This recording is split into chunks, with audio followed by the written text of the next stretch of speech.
Bonjour à tous.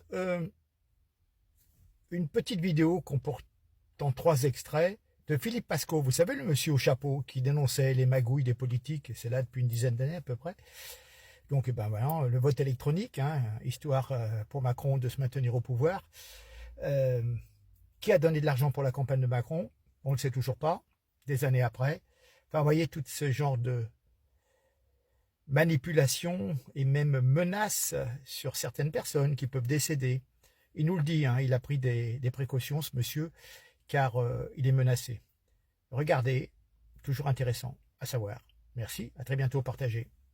J'ai eu des menaces de mort, s'ils veulent me tuer, ils me tueront. Mais il faut qu'ils sachent quand même que sur la plupart de mes dossiers, j'ai toujours fait ça, j'ai gardé ce qu'on appelle des assurances vie. Je sais pas pourquoi, par exemple, j'ai bossé sur une affaire de secte à un moment donné. Sur les 87 noms que j'avais récupérés, j'en ai donné 82 à la justice. J'en ai gardé 5. Au cas où. Dont un qui a été ministre sous Macron d'ailleurs. Au cas où. Donc il y a quelques affaires comme ça où j'ai quelques informations que je garde bien précieusement, bien cachées dans certains endroits. Donc s'il m'arrivait un accident, je pense que les personnes qui ont en charge de ces informations s'empresseraient de les sortir.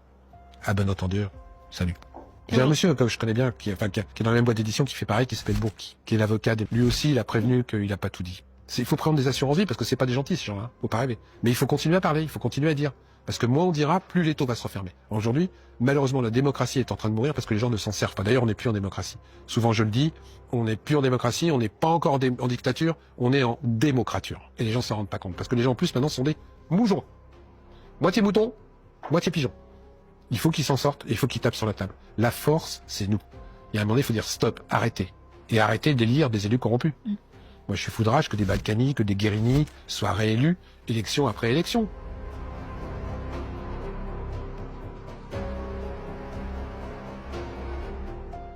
On ne sait toujours pas, sur l'élection de Macron, le nom de 1000 de ses donateurs. Je vous explique. En France, il y a une loi de moralisation qui dit qu'on ne peut pas donner plus de 7500 € par candidat. Et par personne. Ouais. Vous me suivez? Par citoyen. Par citoyen. Sauf qu'on a oublié de vous dire que c'était en année pleine. Alors les élections en général, c'est en début d'année. Vous me suivez? Mars, avril, par là. Donc la personne de 7500 € le 31 décembre. Ok, elle a le droit. Elle redonne 7500 € le 1er janvier. Elle a le droit. Donc on en est déjà à 15 000 €, on est d'accord? Sa femme donne 7500 € le 31 décembre. Elle a le droit. Elle redonne 7500 € le 1er janvier. Elle a le droit. Nous sommes à 30 000 €. Dont on a 1000 personnes dont on n'arrive pas à avoir les noms. Ça s'appelle les magouilles à Macron.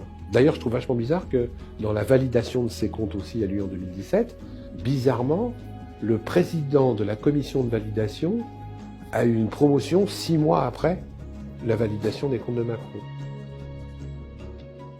Il y a un bureau à Matignon, ils sont en train de bosser dessus. Ils veulent mettre en place le vote électronique sur toute la France. Là, il n'y a plus de démocratie. Parce que là, il y a une erreur. En France, on peut sortir les bulletins et les recompter. Avec le vote électronique, je vous donne un scoop. On ne peut pas recompter les bulletins. Donc si les mecs derrière l'ordinateur ont truandé des voix sur le vote électronique au premier tour, c'est mort. On ne peut pas recompter une deuxième fois. Donc le vote électronique, justement, va favoriser le truandage. Le deuxième truc qui favorise le truandage, parce qu'il peut y avoir encore des petits truandages sur le vote papier. Je suis d'accord. Mais pourquoi le vote sur papier truandé marche? Parce qu'il n'y a pas beaucoup de votants. Donc si tu as 1,7 de votants sur 10, rappelez-vous les chiffres que je vous ai donnés, truandé sur 0,7, c'est facile. Mais s'il y avait 9 personnes qui vont voter, truandé sur 0,7, ça ne veut plus rien dire. Donc si on augmente le nombre de votants, on diminue la facilité de truandage. Moins il y a de votants, plus c'est facile de truander. C'est simple à comprendre. Si tu as 2 bulletins dans l'urne, il suffit que tu truandes sur 1, tu as gagné. Si tu as 9 bulletins sur l'urne, même si tu truandes sur 1, tu as perdu. Donc arrêtez de ne pas aller voter.